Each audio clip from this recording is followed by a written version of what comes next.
This is Hannibal here from thehannibaltv.com with some sad news on this Monday morning. However, Adrian Street, who passed away at 82, did live a very good life. He died today in, I'm going to assume he was living in Wales. I'm not sure though. But I can't even pronounce the name of the hospital. But he had recently underwent brain surgery. He was still in very good shape. He remained with his wife Linda for years. He had an excellent career. I was a huge fan of his. I first saw him as a kid when I saw him in Grunt, the wrestling movie, which anyone that's been following me for any number of years knows that's one of my favorite movies.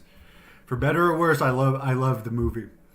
And that was my first exposure to Adrian Street. Once YouTube came out, I saw more of his work. He worked in Memphis, Stampede Wrestling, where there's a video of Ross Hart on here who didn't really like Adrian. Apparently Missy Hyatt didn't either. Some people liked him, some people didn't. He was also a singer, and I have to say, I actually am a fan of his music, particularly the song Breaking Bones. And I told them this. I mean, I used to listen to that before doing grappling tournaments. For some reason, it motivated me to grapple. But yeah, his music is very unique, and I love his music. I have to say, I'm a fan of his. I am not sad about his death. He lived a great life. I did do an interview with him a few years ago, one of my very first online interviews, which the link is in the description. However, he did charge a lot for the interview, which is why I never did another one with him. I think he was a good businessman. He was also a maker of outfits. I believe he was in charge of making all the outfits for Grunt, the wrestling movie. So even after retirement, he was still doing outfits. When NXT UK was still around, I know he came and trained with them a couple of times. He had a movie come out about himself recently, but I haven't seen the movie yet. He was one of there's been a lot of homosexual characters over the years. He obviously always had Linda with him.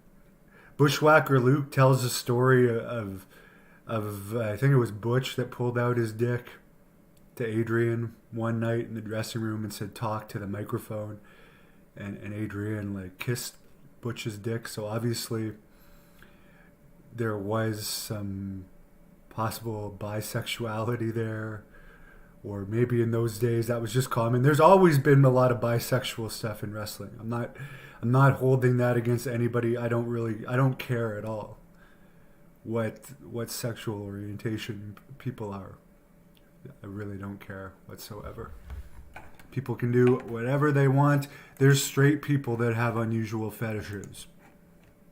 So for the gay people, I mean, all sorts of people have weird stuff. And I'm not saying being gay is weird. I'm just saying at the time he was doing it, you would still be a heel for acting like that. His father was a coal miner. There's a lot of pictures of him out there with his father in the coal mines. But again, overall, I liked him. Even though he charged me a lot for the shoot interview I did with him, which again is in the description. I mean, I was friends with him on Facebook. I talked to him here and there. I think he liked me. Never had, he always responded to me whenever I would ask him stuff. But he was a businessman.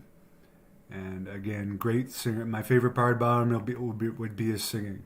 A lot of people will find that unusual or think I'm joking, but I really loved his singing and his appearance in Grunt, the wrestling movie, featuring Mad Dog, Joe DiCurso, and The Mask.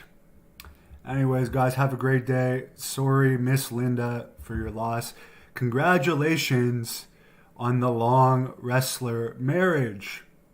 I mean, they stayed together all those years. They were still going for walks.